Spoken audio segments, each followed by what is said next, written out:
Kita sekarang ini di depan pohon durian ya, di Planter Bag.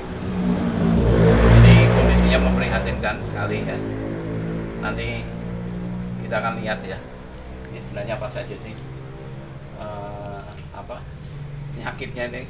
Jadi kelihatannya daunnya itu seperti ini. Oke, ikuti liputan.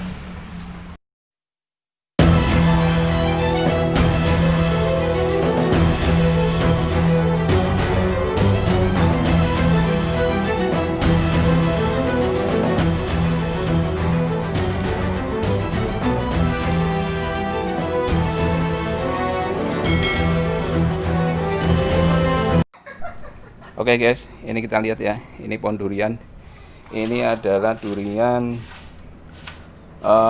montong nih. Ini durian montong. Tapi kita lihat daunnya ya. Jadi ini kalau kita lihat nih ya. Nah ini ternyata ada salah satu hama yang terlihat di sini ya. Terlihat di sini, ini adalah belalang ya. Ini daun habis dimakan sama belalang ya, daun habis nih, kelihatan daun habis nih dimakan sama belalang. Ditambah lagi, saya nggak tahu kenapa ini mungkin banyak ya, ini mungkin bisa dilihat ya ini ya. Nah ini kayak bercak-bercak kotoran-kotoran atau apa ya, ini putih-putih. Ini sebenarnya bisa dihilangin. Ini mungkin jejak-jejak apa ya, kotoran atau semacam apa ya. Ini seperti ini ya, ini putih ya. Nah ini bisa dilihat ini. Nah ini belalang ya, bisa dilihat ya, belalang. Jadi nggak tahu kenapa belalang itu suka daun durian. Nah ini dilihat ya kerusakannya ya. Nah ini kebetulan ini adalah durian bawor nih. Ini bawor dan ini montong ya. Oke, jadi kita akan review sebentar. Nah nanti akan kita tanggulangi. Lihat aja nih. Nah ini oke, ada 1, 2. Ini belalang-belalang semua ya, yang benar-benar habis nih. Nah ini lagi. Oke, ini lagi ya, nih di balik daun ini kelihatan nih. Kemudian ini ya, ini kita tunjukkan ini. Nah, ini kelihatan. Nah.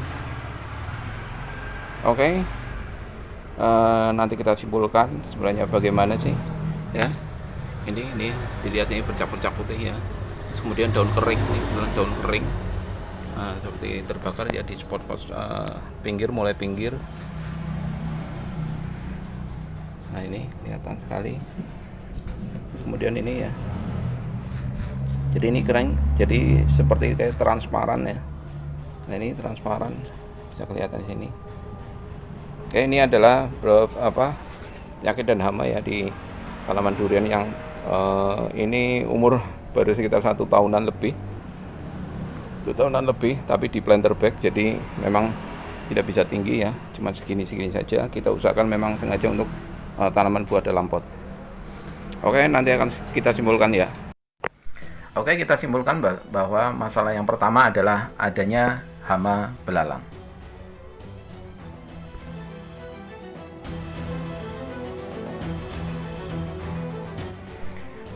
Oke, melihat anatominya ya, jadi tipe mulut dari belalang adalah pengunyah dan juga penghisap. Untuk siklus hidupnya, belalang itu berasal dari telur, terus kemudian menjadi nimfa, terus kemudian menjadi dewasa. Dan di fase nimfa sampai dengan dewasa itu sudah mulai merusak tanaman. Oke, kita masuk di cara pengendaliannya. Yang pertama adalah penggunaan insektisida nabati. Terus cara membuatnya adalah sebagai berikut. Alat dan bahan yaitu 50 lembar daun sirsak, 1 genggam daun tembakau, 20 gram deterjen bubuk, kemudian 20 liter air, kemudian saringan, dan juga semprotan. Terus cara membuatnya adalah sebagai berikut.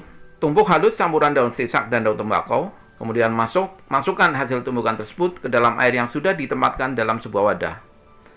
Aduk merata hingga tercampur sempurna sambil ditambahkan deterjen secara perlahan-lahan. Kemudian endapkan dan diamkan larutan selama semalaman sambil ditutup. Kemudian saring larutan tersebut dengan menggunakan saringan untuk memisahkan ampas dan cairannya.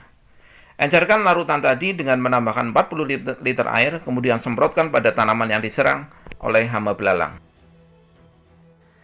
Yang kedua adalah dengan menggunakan cara kimiawi atau dengan menggunakan insektisida. Yang pertama menggunakan insektisida dengan bahan aktif sipermetrin. Kemudian bahan aktif deltametrin.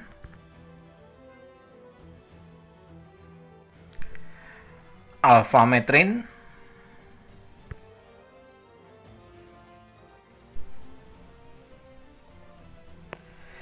Imidacloprid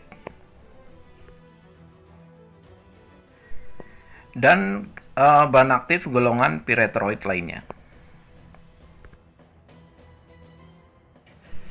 Oke, masalah yang kedua ya, yang udah kita lihat adalah adanya serangan hama kutu putih. Dari pengamatan ya, bisa dilihat itu ya, daun itu seperti ada jelaga ya, berwarna putih-putih ini, seperti itu. Itu ternyata dengan adanya kutu putih tersebut, itu cairan daun itu dihisap ya.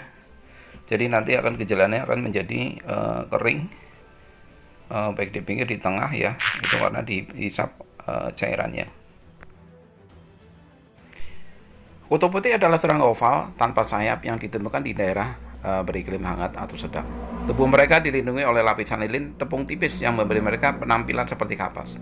Mereka memasukkan bagian mulut penindik dan penghisap panjang atau silet mereka ke dalam jaringan tanaman dan menyedot getahnya.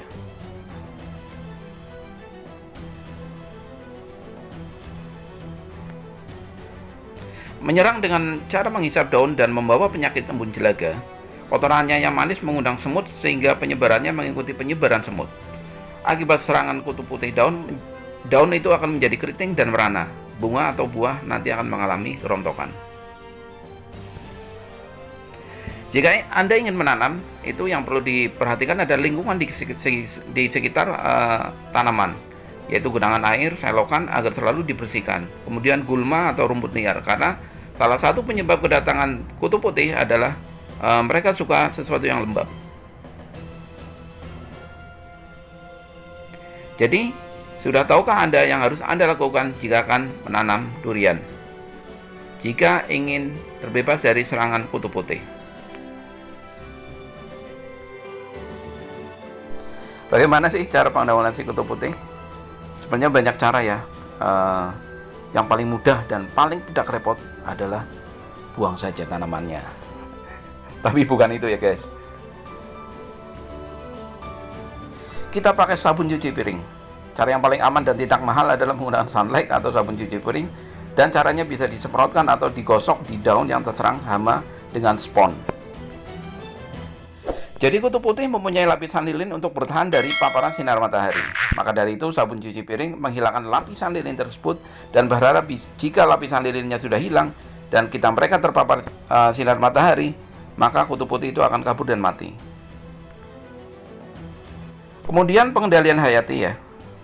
Pada tanda pertama serangan ringan, olesi koloni putih itu dengan alkohol atau minyak ya, itu bisa dilakukan.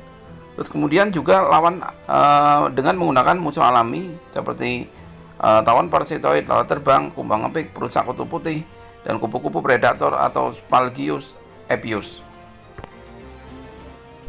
Oke, ini adalah insektisida hayati ya yang sudah ada di pasaran. Kita tidak endorse ya, tapi ini contohnya. Kemudian pengendalian secara kimiawi ya.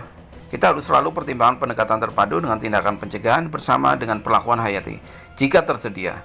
Perawatan terhadap kutu putih ini sulit dilakukan karena mereka dilindungi dari kondisi lingkungan yang buruk oleh lapisan serat dan lilin mereka.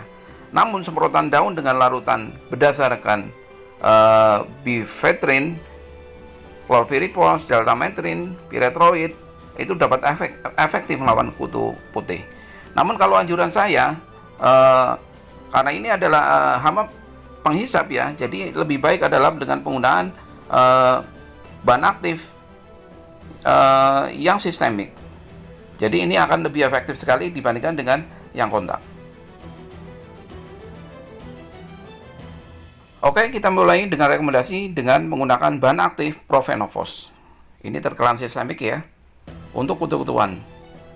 Terus kemudian bahan aktif Abamectin. Ini juga sistemik. Terus kemudian bahan aktif Diazenon. Ini sangat dianjurkan. Kemudian juga imidacloprid ya, ini juga sistemik dan ini juga dianjurkan. Oke, demikian penjelasan singkat dari kami. Semoga bermanfaat dan juga semoga bisa tertular kepada sobat-sobat tani yang lain yang punya penyakit seperti ini, kondisi seperti ini. Semoga tanaman duriannya itu bisa pulih kembali, sehat kembali, dan tentunya akan berbuah di masa atau di umurnya. Jangan lupa untuk klik like, kemudian share, dan juga tombol subscribe-nya. Oke, Jaya Petani Indonesia.